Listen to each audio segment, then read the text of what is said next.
Bismillahirrahmanirrahim. Assalamualaikum warahmatullahi wabarakatuh. Dan selamat sejahtera. Bertemu lagi saya Zaza. Kali ini Zaza berada di titik tengah Semenanjung.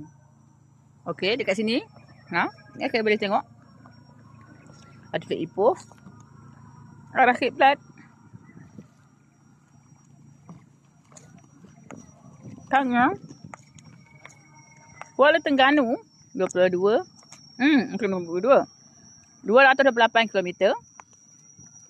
Kuala Kinabalu 1559 km. Kuantan 127 km. Johor Bahru 28, bukan 28, 284 km. Kuching 930 km. Melaka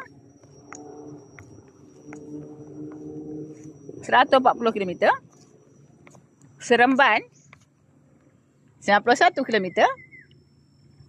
Putrajaya 83 km. Shah Alam 92 km. Dan Ipoh tadilah 175 km. Dan ada arah kiblatnya. Okeylah. Kita dah tengok titik tengah. Kita nak jalan-jalan tempat lain pula. Okeylah, kita jumpa di video seterusnya. Jangan lupa terus subscribe, like, share dan komen di YouTube kami. Kita datang. Salam.